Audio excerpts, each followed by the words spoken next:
bagikan di Mima dulu. Saya membagikan ini. Jadi Pak Agus Saini Rahman. pertanyaan siapa Pak Agus Saini Rahman Ya. tentang wirid sesudah sholat. Itu kan ada wiridnya mengucapkan subhanallah 33 kali, kemudian alhamdulillah 33, Allahu Akbar 33. Ya.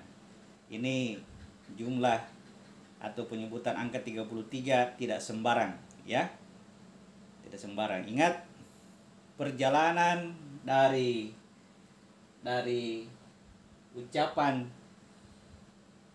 dari kita menarik napas, ya, dari tarikan napas di atas, kita tarik napas sampai habis napas lalu kemudian mengancing, itu isinya basmalah, ya. Basmalah tugasnya, ya, dia sebagai menjaga jangan sampai kita jatuh ke neraka. Jumlahnya 19, ya, makanya dikatakan ada 19 malaikat penjaga, ya. Kelihatan ya, 19 malaikat penjaga. Surat Pak Andi siap baca? Surat 74 ayat 25 sampai 29. Surat 74 ayat 25 sampai 29. 24. Ya. 24 ya? Surat 74, 20 surat ke-74 ayat ayat 25 sampai 29. Al-Mudazzir 25. Ini hanyalah perkataan manusia.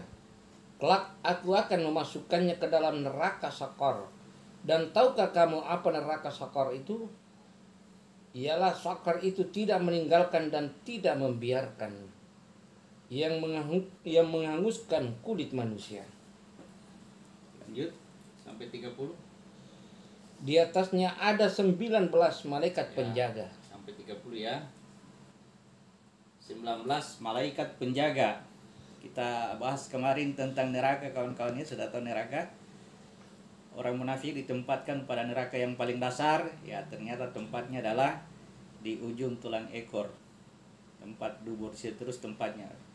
Kemudian ya perjalanan sampai ke atas mencapai titik ruh itu dijaga oleh basmalah, ya. Basmalah itu 19 huruf, ya. Basmalah Bismillahirrahmanirrahim itu 19. Cara bacanya dengan tarikan napas, makanya tidak bersuara. Ketika napas ditarik, nah itu tidak ada suara, ya, tidak ada ucapan, tetapi tarikan tadi berisi Bismillahirrahmanirrahim 19. Kemudian ya perhatikan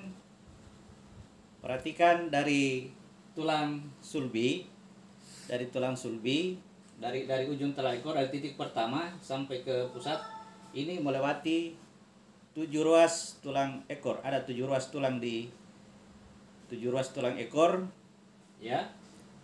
7 yang ada tekan ini, ya.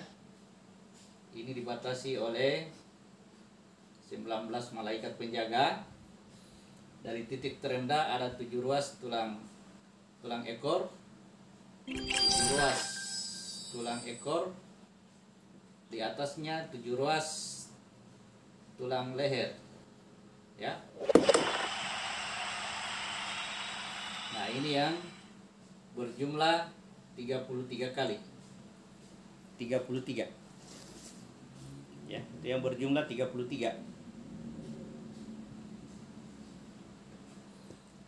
Jadi ya cara pengucapannya, caranya kita berwirid di gambar ini. Kita tarik napas dulu, sesuai aturan di dalam latihan kita. Jangan terlalu menarik sampai tarik santai saja, ya, tarik santai. Setelah napas habis lubang dikancing, ya, lubang dubur di kancing. Lalu kemudian ya lepaskan napas dengan mengucapkan zikir tadi. Ya, sambil mengikuti pergerakannya napas.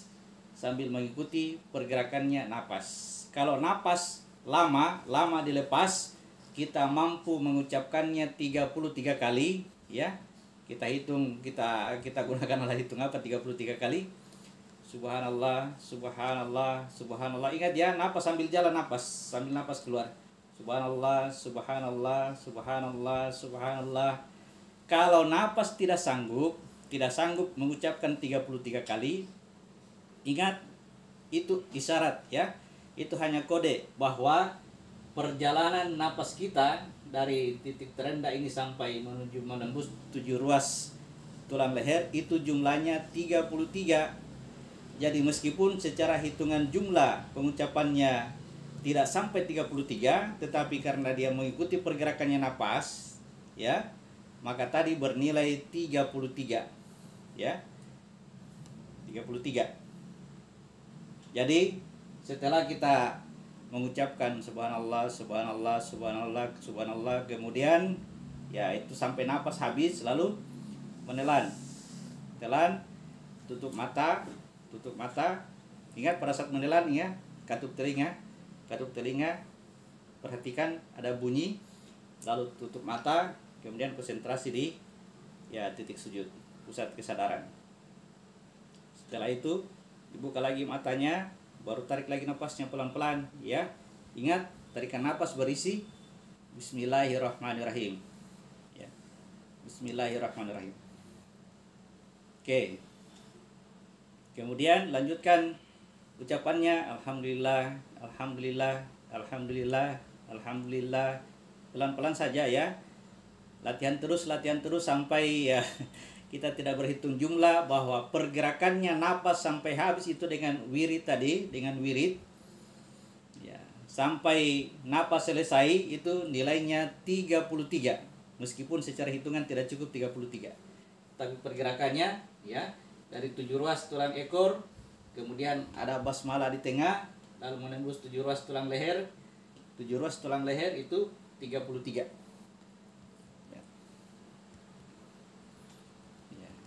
Setelah mengucapkan hamdalah sampai napas habis, ya, lalu menelan, tutup mata, diam di titik sujud. Ya, jadi kalau pertanyaannya di mana ditempatkan, apa yang diingat, tidak perlu ada yang diingat-ingat ya. Yang perlu kita jaga kesadaran kita supaya ya konsentrasi pikiran kita tidak lari ke tempat lain. Larinya mengikuti pergerakannya tadi napas kita. Pergerakannya napas. Oke. Gitu ya. Jadi subhanallah 33 kali, alhamdulillah 33 kali, Allah Akbar 33 kali. Lalu setelah itu ya masuk pada teknik Yusuf. Ya, teknik Yusuf. Bunyamin di tempat yang paling rendah, Bunyamin saudaranya Yusuf. Yusuf sendiri berada pada titik yang paling ujung. Ya, ini dari rumah ke Baitullah. Di rumahnya ada Bunyamin, di Bait Allahnya ada Yusuf. Ya, lalu kemudian ini yang di tengah-tengah ini yang berbolak-balik ada 10. 10 yang berbolak-balik. Nah, itu diantar dengan kalimat la ilaha illallah, la ilaha illallah, la ilaha illallah 10 kali. Ya. Rumusnya juga seperti tadi. Kalau tidak sanggup mengucapkan 10 kali, biar 1, 2, 3 kali. 1 kali, 2 kali, 3 kali. Intinya napas itu bergerak sampai habis. La ilaha illallah, la ilaha illallah, la ilaha illallah. Habiskan napas, menelan, tutup mata, diam. Itu sudah bernilai 10 kali. Karena melewati titik tengah-tengah ini. Jadi kita bermain pada makna, tidak berhitung jumlah. Jumlah yang ditentukan itu ada makna. Makanya tidak tanggung-tanggung ya, kenapa 33, kenapa tidak 34, 35 atau sekali 50 supaya banyak-banyak sedikit. Ini bukan jumlah ya, tapi ada makna yang terkandung di dalamnya. Olehnya itu pada pelaksanaan prakteknya, kalau napas kita tidak sanggup mengikuti pergerakannya itu, maka tidak terpaku pada jumlah, ya, tetapi pergerakan napas harus berjalan terus, jangan balik ke belakang, itu tadi ya. Jangan karena mau cukupkan ucapan subhanallah 33 kali akhirnya tarik napas lagi, wah itu tidak perlu ya, tidak perlu tarik napas lagi, karena tarik napas itu lagi bermakna bahwa dia berbalik ke belakang, ya. Perjalanannya Lut, ya, berjalanlah kamu, keluarlah kamu dari negeri ini, dan jangan kamu berbalik ke belakang. Yang berbalik ke belakang itu istrinya Nabi Lut. Itu yang bermakna membawa makna kemunafikan. Oke ya, jadi ingat, jangan ada yang dipikirkan di luar sana yang gaib-gaib, jangan. Konsentrasikanlah pada kesadaran kita itu pada diri kita sendiri. Karena yang bergerak, yang kita perjalankan sebenarnya itu adalah terbagi-baginya kalbu kita sampai ke bawah, ya. Terbagi-baginya kalbu, ya, ini kalbu, qaf. Nah, ini yang 33 kali, ya, sampai ke atas. Jadi yang diperjalankan kalbu ini. Jadi dalam pergerakannya dari titik terendah sampai ke titik sujud di kepala ini, ya, ini diikuti dengan kesadaran dan napas. Jadi jangan lalai dari sini, jangan lalai dari pergerakan napas, karena itu pergerakan antara Nabi Lut dan bersama keluarganya beserta orang-orang yang beriman, itu ya. Meninggalkan rumahnya dan ya, keluar dari rumah. Oke. Jadi jangan memikirkan yang gaib-gaib, supaya ya pekerjaan syariat, pekerjaan lahiriah kita, ya sangat sulit dibahasakan syariat, tidak cocok kalau syariat. Pekerjaan lahiriah kita ini tepat ya. Ini agama Ibrahim. Ya. Agama Ibrahim. Kasih tepat di perjalanan agama Ibrahim. Supaya Muhammad diperjalankan sesuai dengan standarnya ini. Nah, itulah yang didoakan, Allahumma shalli ala Muhammad wa ala ali Muhammad kama sholaita ala Ibrahim wa ala ali Ibrahim. Jadi dia diperjalankan dengan standar pergerakannya ini agama Ibrahim. Ya. Kalau agama Ibrahim lahiriah, ya, lahiriah tidak ada kegaiban. Nah, kegaibannya urusannya Allah, ya. Urusannya Allah, kita minta kepada Allah, tetapi Allah memperjalankan ini secara gaib berdasarkan ya standarnya Ibrahim. Ya. Telah dibahasakan bahwa Muhammad itu berwasilah kepada Ibrahim. Oke, cukup ya. 42 nih. Dari Pak Jafas, bagaimana adab berdoa? Bagaimana pikiran dan hati ini tertuju kemana? Ingat kemarin itu yang dimaksud berdoa apa? Ya, kita berdoa mungkin yang kita maksud itu meminta. Ya, kalau meminta, Allahumma ini as'aluka, ya Allah aku mohon kepadamu, aku minta kepadamu.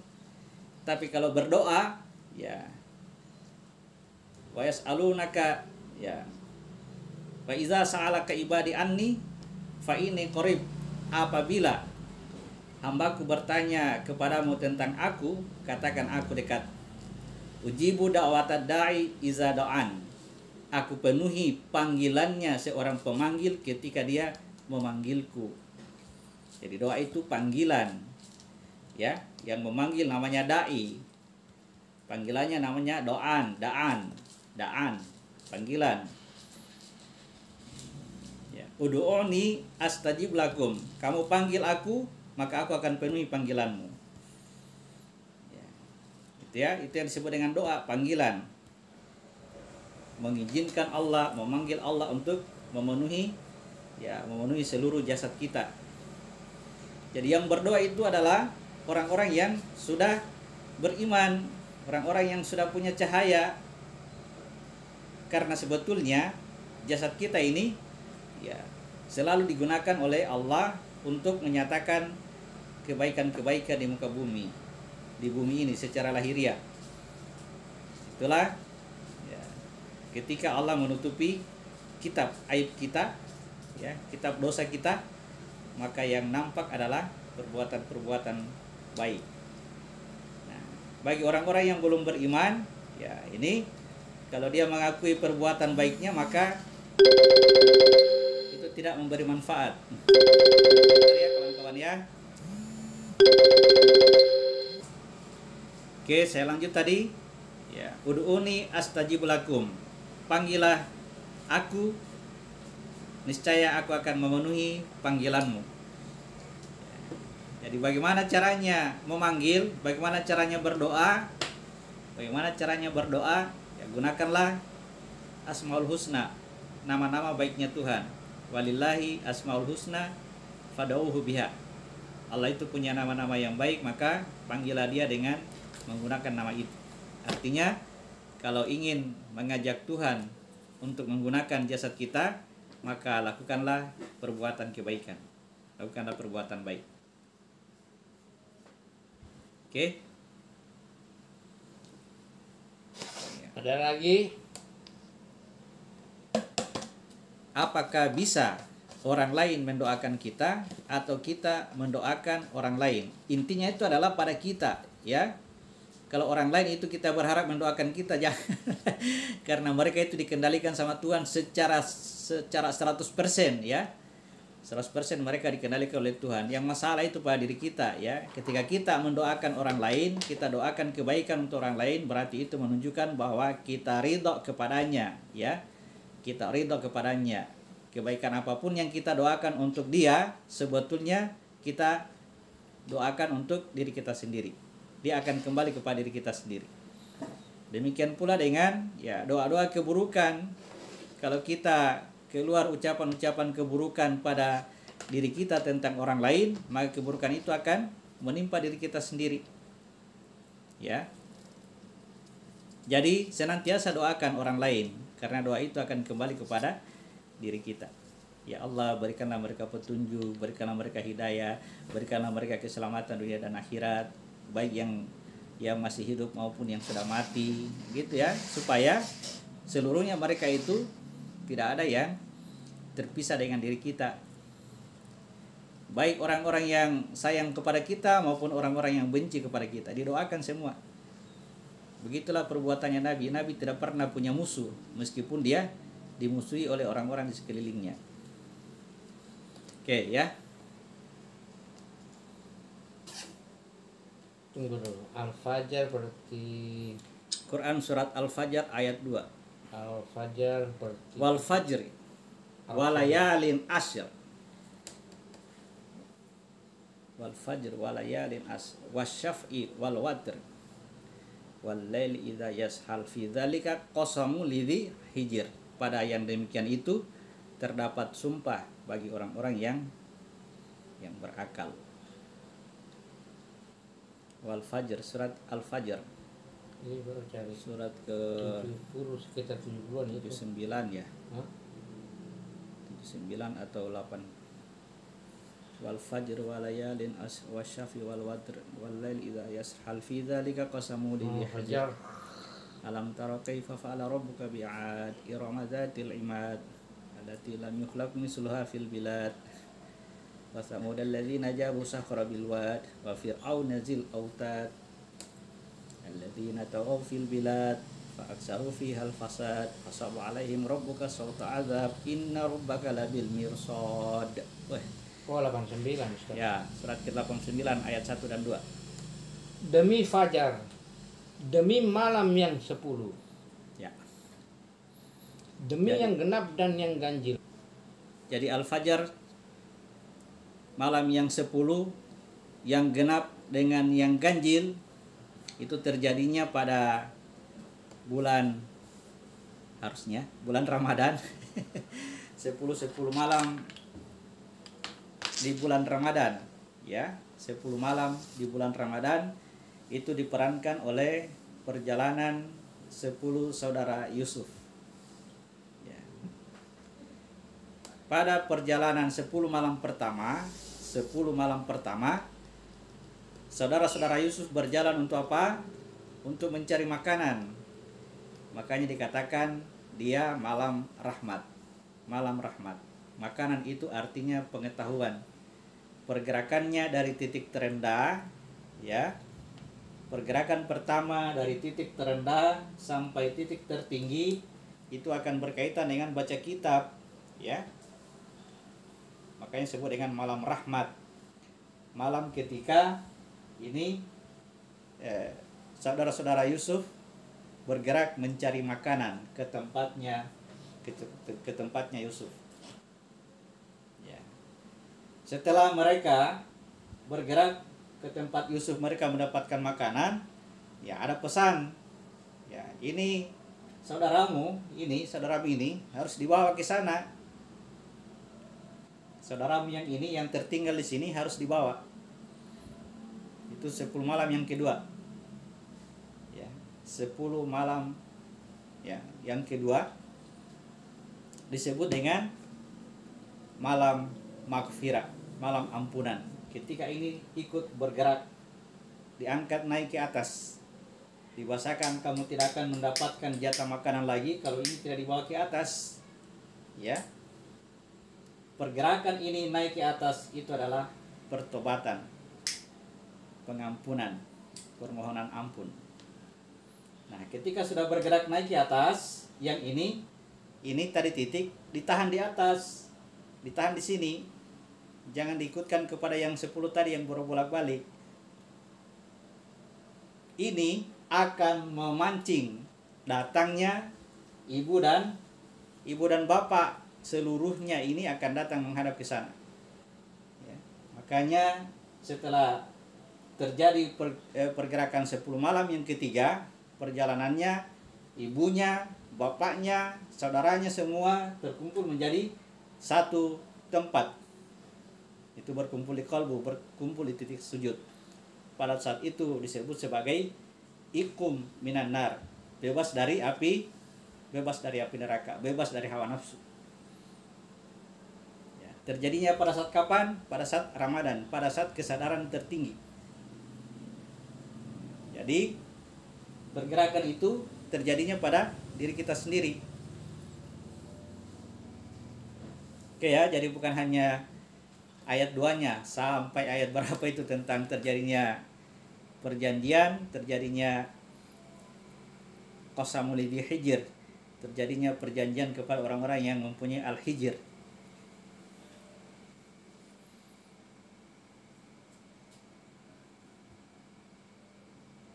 Oke.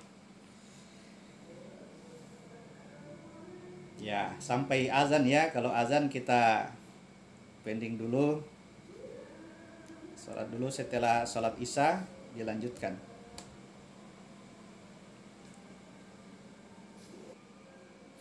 Jadi meskipun ilmunya Pak Jafas ya, meskipun ilmunya ilmu mahal, tetapi nilainya tidak bisa ditukar dengan seluruh harta yang ada di muka bumi ini. Tidak bisa ditukar. Ya. Nanti kalau kita di akhirat, ya, kita di akhirat demi untuk keselamatan diri kita, kita mau menukar keselamatan itu dengan emas sepenuh bumi, tapi ya sudah selesai, sudah waktunya sudah habis. Ya, harusnya ditukar memang dengan ya seluruh harta kita ketika masih hidup seperti ini. Apa maksudnya ditukar dengan seluruh harta kita? Seluruh kemampuan yang ada kemampuan pada jasad kita. Rupa-rupanya yang diminta itu adalah memberi manfaat, ya, memberi manfaat dari sisi harta. Gunakan kemampuan jasad kita untuk bermanfaat bagi orang lain dan alam sekitar. Ya, dari sisi agama, fitrah, ya, maka bantulah pelaksanaan atau penyebaran agama. Kalau bahasa tetangga dia katakan, ya, bantulah untuk penyebaran Injil ke seluruh negeri. Menyebarkan Injil ke seluruh negeri itu bukan di Injil semua orang-orang yang ada di luar sana, tidak. Menginjil diri kita sendiri supaya diri kita dikuasai oleh hikmah, dikuasai oleh Isa. Itu namanya menyebarkan Injil ke seluruh negeri, ya. Supaya diri kita ini dikuasai oleh Ruh.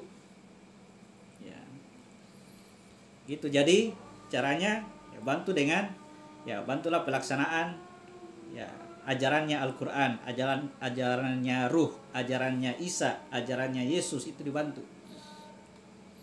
Oke, kita pening dulu kawan-kawan. Pertanyaannya sampai di situ dulu. Ya, di sana azan maghrib, di sini baru azan Isya ya. Kita lanjutkan setelah sholat Isya. Hati-hati milih guru, cek dulu gurunya, ngajinya di mana, gurunya siapa, ya gitu ya. Bergurulah kepada Rasulullah, ya. Sesungguhnya laqad ja'akum rasulun min anfusikum, sesungguhnya telah datang rasul itu dari dirimu sendiri. Jadi rasul datang dari dirimu sendiri. Apa tugasnya? Mengajarkan kepadamu kitab dan hikmah, serta mengajarkan apa yang kamu tidak ketahui. Ya, selain itu apa? Dia juga mensucikan kamu. Coba guru siapa yang kira-kira yang bisa mensucikan kita? Ya. Kemudian, ya, bagaimana caranya supaya Rasul itu datang kepada kita? Maka ya, Rasul itu dibangkitkan dari kalangan yang ummi, yang tidak tahu membaca. Jadi kalau pintar membaca, ya Rasulnya tidak datang membacakan. Karena apa? Karena kita sudah pintar membaca, sudah baca sendiri. Tapi kalau datangi Al-Quran dengan ketidaktahuan, ya tidak tahu baca Al-Quran, maka Rasul itu akan datang membacakan Al-Quran. Tugas kita, hendaklah kamu diam, tenang, ya, la'alakum turhamun. Apabila kamu dibacakan Al-Quran, maka hendaklah kamu diam, kamu tenang, ya, jangan ribut, supaya kamu mendapat rahmat. Siapa yang membacakan Al-Quran itu? Itu tadi Rasul. Gitu ya. Jadi guru yang sesama manusia, seluruh manusia harus dijadikan guru. Kalau mau jadikan manusia berjasad ini sebagai guru, maka seluruhnya manusia dijadikan guru. Tidak pilih merek. Tapi kalau berguru mencari mursyid yang mengenal Allah, adalah seorang ulama, maka dia datang dari anfusmu. Dia paling mengenal Tuhan. Oke ya, jadi berguru langsung kepada Rasul.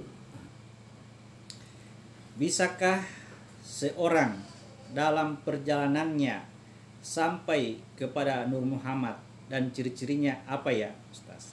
Coba, yang mana yang kita sebut Nur Muhammad?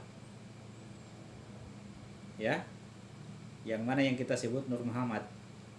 Pasti bagaimana bisa sampai kepada nurnya Muhammad?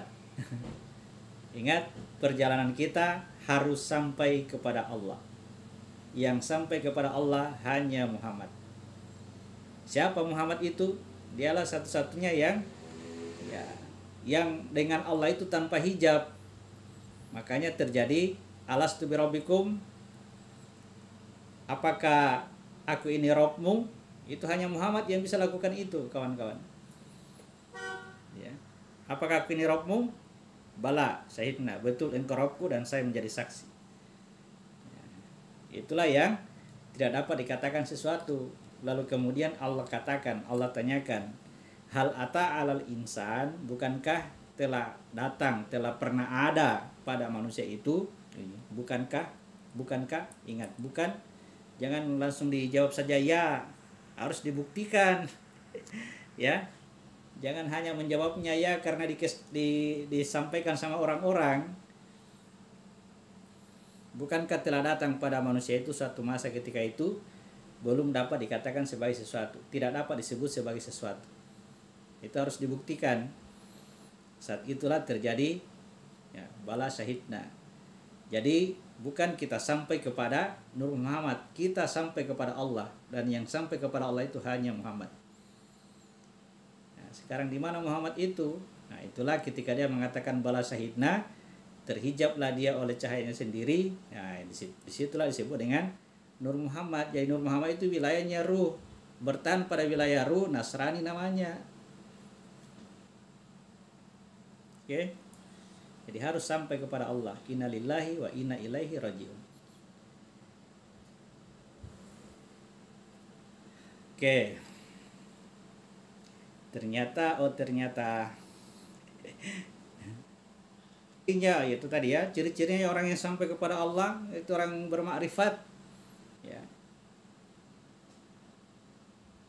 Ciri-cirinya orang yang sampai kepada Allah, orang yang sudah bermakrifat.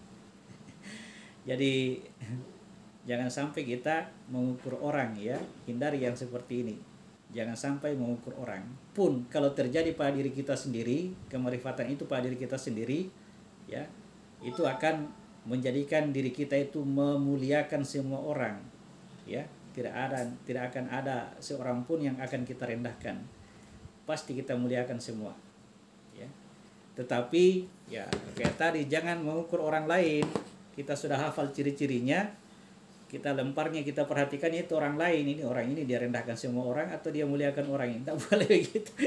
Lebih bagus kita capai dulu. Nah, untuk mencapai itu jalan terbaiknya itu adalah merendah memang dari awal ya.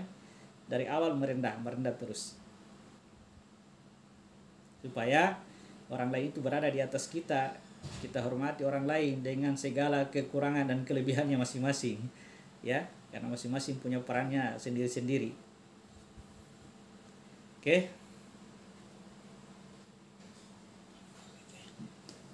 Kenapa saya sering sekali ketindisan? Apakah jin itu suka sama saya atau bagaimana ya? Jangan selalu berpikir tentang jin ya.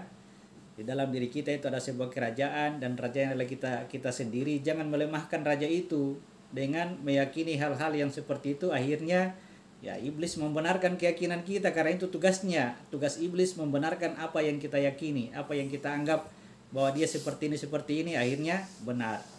Padahal kita memiliki kerajaan ya, yang kerajaannya itu Sulaiman, kerajaan Sulaiman adalah kerajaan diri kita.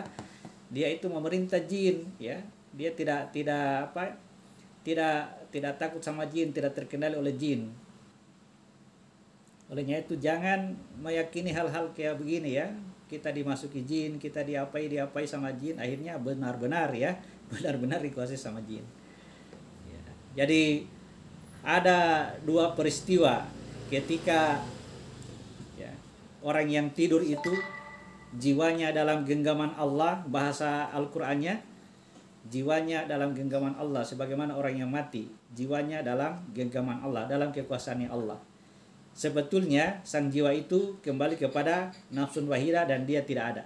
Itulah tidurnya, dia tidak ada. Perjalanan antara nafsun wahidah sampai ke jasad ya, sampai ke jasad itu ya, melewati ruh dan jiwa. Jadi kalau ada sesuatu yang diperlihatkan di antara ruh dan jiwa ini, nah disitulah terjadi mimpi. Ketika bangun dari jasad dikuasai oleh hawa nafsu, dikuasai oleh jasad, kalau dia ingat ya bisa dia ceritakan mimpinya. Tapi kalau tidak, karena kembali ke dalam kekuasaan jasad, membuat dia akan lupa lagi. Nah, ketika jiwa itu ya, diri itu masuk ke dalam jasad dalam kondisi jasadnya masih tidur, jasadnya belum bisa full secara biologis, tapi kesadarannya sudah ada, ya sudah ingin rasanya mau bangun, disitulah terjadi ketindisan. Dia merasa kayak ditindis, mau bangun tapi jasadnya belum siap, secara biologis jasadnya belum siap. Ya. Dia menganggap ini ditindis sama jin, akhirnya ya ditindis betul sama jin. Tapi perjalanan jiwa kita secara biologis, jasad kita belum siap untuk bangun, tapi kesadaran sudah ada di situ. Ya, mau sekali ini bangun, nah, masih berat dia rasa ketindisan. Sebaliknya, ya, ketika jasadnya sudah terbangun tapi kesadarannya belum ada, nah, itu dia biasa berjalan tapi tidak tahu diri. Dia berjalan kemana begitu sadar-sadar, sudah ada di ruang tamu. Itu karena kesadarannya terlambat masuk. Ya, jadi ada dua kemungkinan ya. Dan itu biasa sering terjadi juga pada ya beberapa orang. Jadi jangan meyakini adanya ketindisan-ketindisan seperti itu, supaya kita jangan jadi bulan-bulanannya jin ya. Semakin kita yakini dia itu tunduk kepada kita, tapi kalau kita takut sama dia ya sudah. Jadi pekerjaannya iblis yang dari golongan jin itu membenarkan apa yang mereka sangkakan. Oke. Karena sebetulnya seseorang itu sampai kepada kemanapun, sampai kepada apapun, itu bukan dengan sebuah perkataan. Seperti yang kita sekarang kan kita katakan umatnya Muhammad. Mana bisa umatnya Muhammad kemudian akhlaknya bobrok. Umatnya Muhammad itu akhlakul karimah terus dimanapun dia berada. Sama itu mengatakan pengikut Isa atau yang sudah mencapai hakikat diri. Yang mencapai hakikat diri itu mereka itu yang mengikuti Yesus, mengikuti Isa, mengikuti Ruh.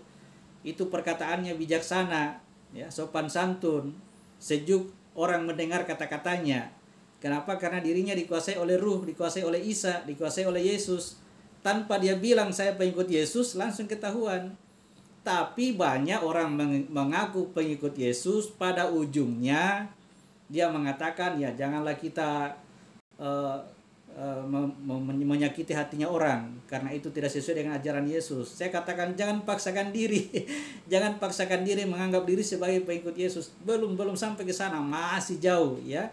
Masih jauh. Kalau pengikut Yesus itu luar biasa kata-kata hikmah yang keluar, kata-kata bijaksana. Ya. Jadi mau sampai kemanapun, pada ujungnya adalah pencapaian kita sebagai umatnya Muhammad itu berujung pada akhlakul karimah. Tapi ingat kawan-kawan, jangan selalu menilai orang. Karena di hadapan kita semua itu adalah ujian, ya, penguji. Kalau kita mulai orang dia berbuat buruk, langsung dia katakan ini pengakuannya ini umatnya Muhammad, padahal bukan. Ya, Nabi bilang Tuhan tunggu giliranmu. Kita ini kebetulan dikasih sama Tuhan. Coba kalau tutup kembali, buka kembali, itu aib kita sama Tuhan, ya sudah. Ya. Makanya tidak ada jalan bagus kecuali kita merendah di hadapan Tuhan, merendahkan diri juga di hadapan manusia. Bukan berarti apa ya, beda itu kata-kata apa ya, merendah diri dengan minder ya, bukan minder. Kita muliakan semua orang, hargai semua orang, apapun kelebihan dan kekurangannya masing-masing, karena di hadapan kita tidak ada yang lain selain Dia, selain Allah sendiri. Dan kita tidak berurusan kecuali dengan diri kita sendiri. Oke, itu ya.